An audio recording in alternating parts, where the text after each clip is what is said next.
Bueno, tercer vídeo de esta lección 3. Lo habíamos dejado aquí.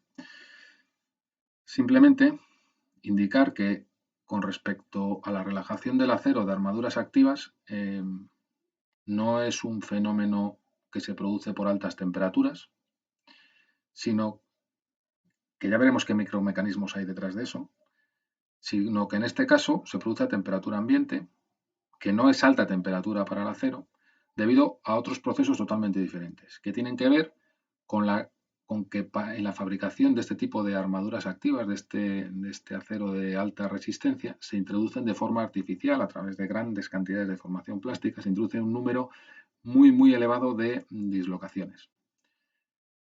Entonces, esa gran cantidad de dislocaciones, hay tantas que para los niveles tensionales elevados a los que queda finalmente sometido in situ el acero de las armaduras activas, esos niveles tensionales son capaces de movilizar a esas dislocaciones tan anormalmente elevadas, numerosas, que hay en el material. ¿Vale? Nada tiene que ver con el efecto de la temperatura, pero sí es el proceso de relajación con el que más contacto vais a tener vosotros después en la práctica profesional como ingenieros civiles, en la mayoría de los casos, no siempre, pero sí en la mayoría de los casos.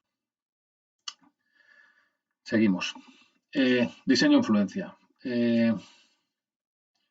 Distinguíamos entre estados límites de servicio y estados límites últimos. Estados límites de servicio, el material no rompe, pero queda fuera de servicio porque no cumple con aquellos requisitos mínimamente exigibles. O estados límites últimos, que son aquellos en los que el material rompe.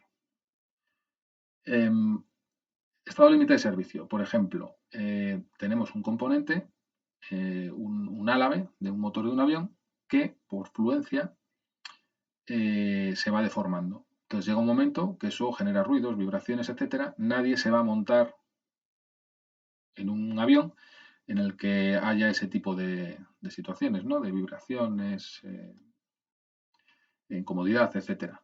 Eso es un estado límite de servicio. ¿Y eso cómo lo estudiamos? Con la velocidad de deformación en estado estacionario.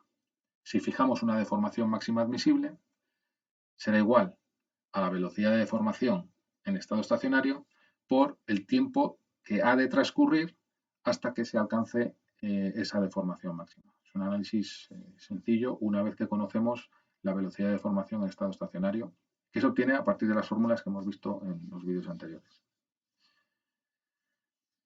Como dice ahí, tradicionalmente el análisis de estados límites de servicio se basa en datos experimentales a partir de los cuales se construyen herramientas de diseño. Los estados límites últimos se trabaja de otra manera. Por ejemplo, esta es una gráfica muy sencilla en la que se puede ver. Gráficas de este tipo: tensión en el eje Y, tiempo hasta rotura en el eje X, y obtendríamos una gráfica de este tipo para cada temperatura de trabajo. ¿De acuerdo? Claro, no es lo mismo trabajar a 427 grados que a 649. Para un determinado nivel tensional, el material va a aguantar menos a 649 grados que a 427. El problema es que estas curvas son específicas para cada temperatura, y obtener cada una de estas curvas pues es un proceso que requiere un buen número de ensayos todos ellos muy caros. Eso sí, una vez que las tenemos, es muy sencillo trabajar con ellas. Suponemos ahora que nuestro componente trabaja a 800 Fahrenheit, 427 grados centígrados, y que va a trabajar a 20 y tantos PSI, como veis aquí. Bueno, pues el tiempo hasta rotura se calcula de forma muy sencilla. Entramos por aquí, cortamos con la curva y nos dice que va a durar algo más de 1000 horas hasta rotura. 2000 horas, imagino, más o menos. O al revés, sabemos que tiene que durar este número de horas a 427 grados y nos dice la máxima tensión a la que vamos a poder someter al material. Claro, esto para 427 grados. Si tuviese que trabajar a 538, tendríamos que ir a la curva anterior, a la curva que está justo debajo. En definitiva, una curva para cada temperatura. Para temperaturas intermedias, pues una primera aproximación se podría interpolar, pero no es una metodología demasiado adecuada ni consistente teóricamente. ¿De acuerdo? Entonces necesitamos desarrollar herramientas que nos permitan tener descrito el comportamiento del material sin la necesidad de tener una curva para cada temperatura. El objetivo, como os dice aquí, es predecir el comportamiento a largo plazo a partir de ensayos breves que y limitados en número. Para ello se trata de hacer ensayos de corta duración. Cuanto más corta sea la duración, más barato es el ensayo, lógicamente. Insisto, estamos hablando de ensayos que son realmente caros. Y lo vamos a hacer a temperaturas por encima de la temperatura de interés en general. Y a ver cómo somos capaces de relacionar ensayos de corta duración con el comportamiento del material después en la realidad. Hay reglas importantes que hay que tener en la cabeza. Los ensayos tienen que superar al menos el 10% de la vida del componente, es decir, se pueden hacer ensayos cortos, pero que tampoco sean demasiado cortos y no sean representativos de la realidad. Y es necesario asegurar el mismo mecanismo de deformación. Es decir, luego lo veremos, hay distintos mecanismos de deformación e influencia, básicamente difusión y movimiento de dislocaciones. Si nuestro componente va a deformarse por fluencia por movimiento de dislocaciones, nuestros ensayos tienen que deformarse por fluencia por movimiento de dislocaciones y no por difusión. Tienen que obedecer a los mismos mecanismos que ocurren a nivel atómico y microestructural para que sean representativos del comportamiento macroscópico real final. Bueno, existen, si vais a la bibliografía, existen distintas aproximaciones para resolver esto, que se deben a distintos investigadores, que son los que veis ahí. Estaría el método de Monk-Van-Grant, el método de Larson-Miller y el de Shervidor. ¿Qué es lo que dice el método de Monk-Van-Grant? Bueno, estos dos investigadores lo que observaron es que para un determinado material, si uno coge los parámetros de diseño del material, que era la velocidad de formación en estado estacionario y el tiempo de rotura hasta fluencia, y el producto es una constante aproximadamente para distintas temperaturas. Aquí tenéis datos experimentales en el cobre de Feltham y Meking.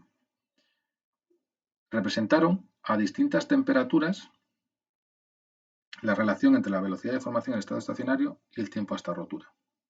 Y ven que en escala doblemente logarítmica caen en una recta. Esto, la expresión matemática es lo que veis aquí. El producto de ambas dos propiedades del material es una constante.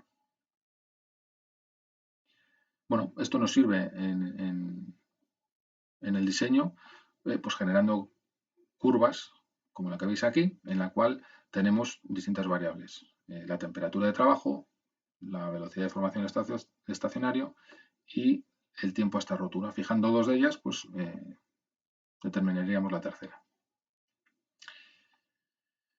Métodos de Larson, Miller y Shervidor. Bueno, aquí vamos a suponer que la tensión es constante y que lo que varía es la temperatura. Y registramos el tiempo hasta rotura o hasta una determinada deformación, como os dice ahí. Partimos de la ecuación que veíamos anteriormente, solo que la simplificamos y tenemos aquí una constante A por este término exponencial. ¿Vale? Esta constante A que depende del nivel tensional. Lo que pasa es que estamos trabajando a tensión constante. Bueno, multiplicamos ambos lados por el tiempo transcurrido, de tal manera que si multiplicamos la velocidad de formación por el tiempo, tenemos la deformación en el material. Y aquí, pues introducimos el tiempo aquí. Ahora metemos logaritmos en ambas partes y reubicamos los distintos términos. Y representamos logaritmo t en el eje vertical y la inversa de la temperatura en el eje horizontal. Quedándonos una representación, como la que veis aquí, una recta, con esta coordenada y en el origen, que tiene realmente esta expresión, y esta pendiente, que sería este término de aquí. Es decir, la representación gráfica de la deformación a tensión constante, partiendo de la expresión que ya conocíamos, es una recta. Con este término en el origen, está ordenada en el origen y está pendiente. Bueno, ¿qué es lo que dicen estas parejas de investigadores? lo que dicen es que si ahora si variamos la tensión aplicada, Larson-Miller lo que nos dicen es que esa recta que representa el proceso de fluencia rota en torno a este punto de aquí. Es decir, C se mantiene constante y lo que varía es la pendiente. Mientras que Shelby-Dorn lo que dicen es que lo que se mantiene es constante es la pendiente y varía la ordenada en el origen. Es la diferencia entre uno y otro. Bueno, en la práctica se usa más Larson-Miller, que sigue el siguiente razonamiento. Este término, por lo tanto, es constante, la ordenada en el origen.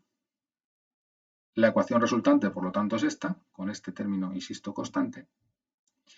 Y si reordenamos aquí un poco los términos, es decir, la C la pasamos aquí y multiplicamos todo por T, tenemos este término de aquí, que es el parámetro de Larson-Miller, que resulta ser constante para un determinado nivel tensional.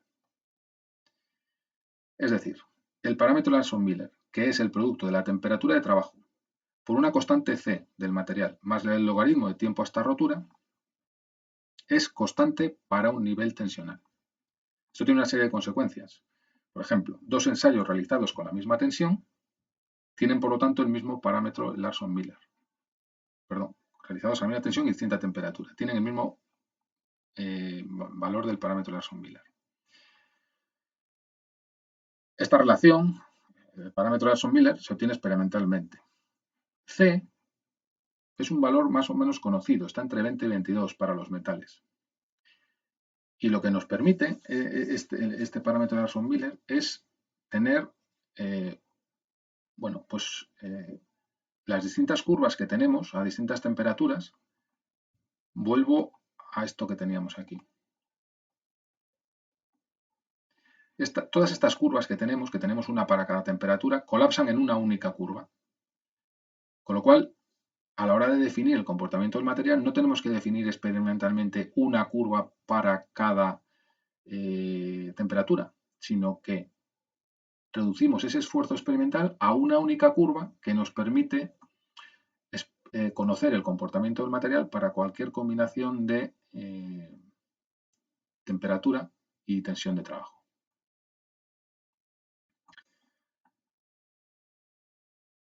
Obtendríamos una curva como la que veis aquí, una única curva, representando aquí la tensión y aquí no el tiempo hasta rotura, sino el parámetro de Larson-Miller del material, que como veis, para un nivel tensional determinado,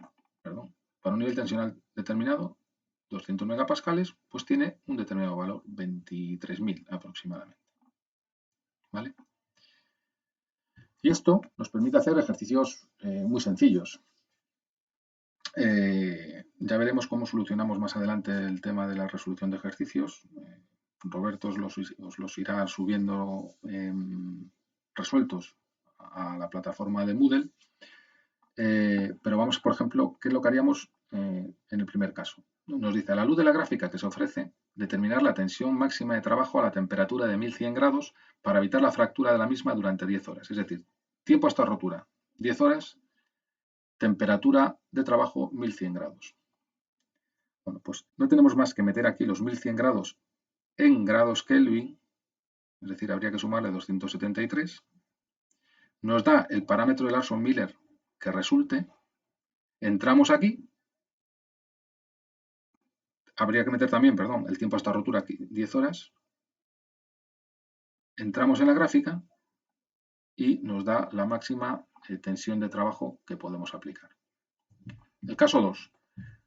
Máxima tensión para una temperatura de 500 grados y un tiempo de vida de 10.000 horas. De nuevo, metemos aquí 10.000 horas. La temperatura, metemos 500 grados más 273 porque está en grados Kelvin. Cortamos y lo que nos dé. Exactamente igual que en el caso anterior. Y un tercer caso. Tiempo de vida para una tensión de 250 megapascales y una temperatura de 870 grados. En este caso, entramos aquí con 250 megapascales, cortamos en la curva, sacamos el parámetro de Larson-Miller, ya pues, lo que resulte. Aquí en pantalla no lo puedo ver muy bien, pero bueno, aproximadamente da unos 22.000. Esos 22.000 es igual a la temperatura de trabajo, que son 870 grados más 273 por 20 más logaritmo del tiempo a esta rotura. Lo único que no conocemos es el tiempo a esta rotura. Lo despejáis y os sale el resultado correspondiente. Bien, dejamos aquí este tercer vídeo y continuamos.